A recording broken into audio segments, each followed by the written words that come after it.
Good morning guys, nandito kami ngayon sa Calinaw Beach Integrated Farm.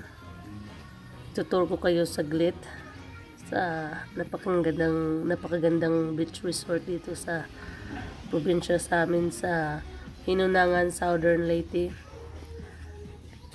Bali mga nasa 45 minutes away galing sa barangay namin. Bali magkaibang lungsod. Sa lungsod namin, mga siguro nasa 45 minutes kung babiyahin mo to. Kung gusto mo talagang pumunta sa mabuhangin na dagat, ito yung pinupuntahan namin kasi puro talaga buhangin.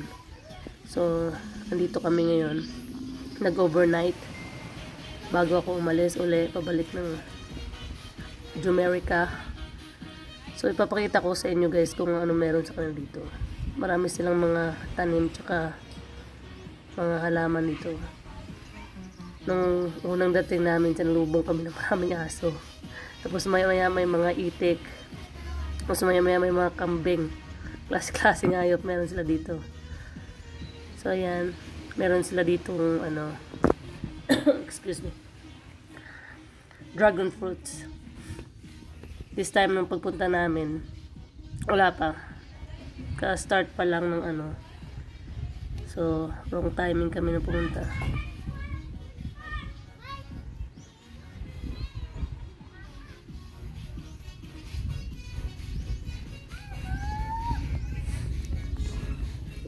So ito siya, ito yung view niya. Yung banda doon, hindi na ako pupunta doon kasi may aso. Tsaka yung ibang may cottage doon na pwede mo lang anuhan. Kung kabilang cottage, pwede ka dito kung gusto mo mag-overnight. Yan yung bahay ng caretaker.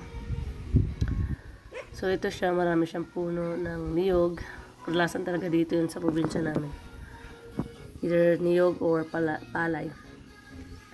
So ito yung nasa malapit sa dagat. Yun yung mga cottages nila kung gusto mo mag-overnight. May sariling CR doon. Malinis siya. Malawak, tsaka napakaganda, tahimik. Lalo na pag sa umaga, yung naririnig mo lang yung ng dagat. Tawag nun, malakas yung wave na maririnig mo. Gigisingin ka talaga, akala mo nasa mismo nasa mismong cottage nyo na kasi ang lakas ng ang tawag din na yun. So ito yung labas niyan. Talagang napakabuhangin niya. Maganda talaga siya. May sila dito, bangka na kung gusto mong rentahan, papunta sa kabilang isla kasi may mga magandang isla doon sa mga nasa 30 minutes lang siguro kung magbangka. Kung gagamit ka ng bangka doon sa yung tinatawag ng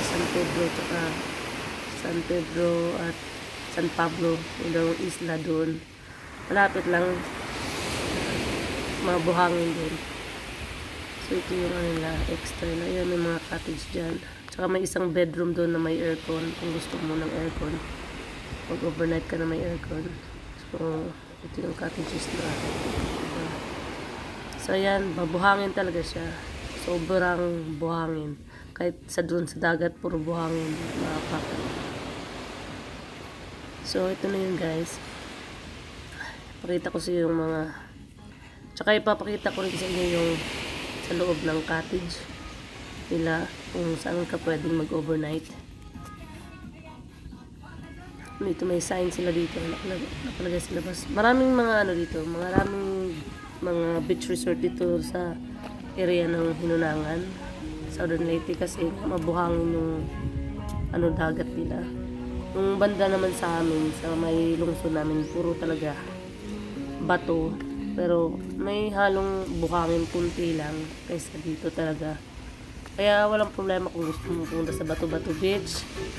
Mayroon din kami itong Sand Beach. Malapit lang. Basta may masakyan ka lang. Dali lang kahit magmotor ka lang. Yan yung kabilang isla na kung gusto mong puntahan. Isa din yan sa sikat dito sa napakasikat dito sa Hinunangan, Southern Leyte. Yung cottages nila, yung mga kasama ko. Tsaka akyat ako sa taas, ipakita ko sa inyo yung yung view nila. Napakaganda ng nila, ng cottage nila.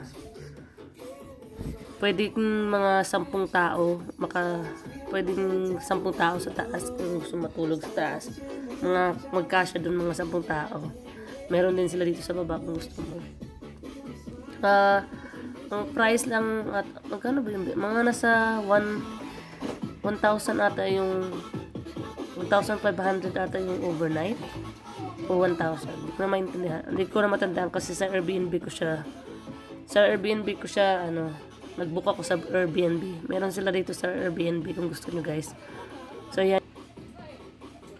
code, yan yung makikita mo, yung mga tanim, yung mga view nila, mga puno, mga niyog, tsaka yung dragon fruits nila. So ito yung loob.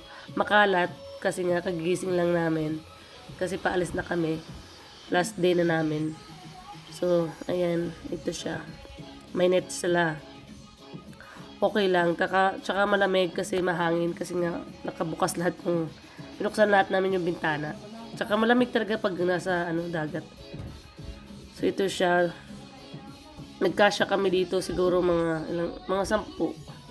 Mga 10 katao kami dito. Natulog. Pag marami ka pwede rin sa baba. So may maliit silang porch dito. Kung ang makikita mo naman is dagat. Mabuhangin. So yun yung dalawang isla makikita mo. Pwede mong puntahan. Sasakay ka na ng bangka.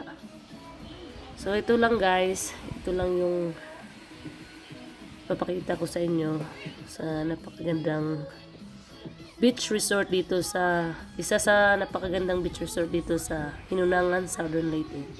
Bye bye, thank you for watching.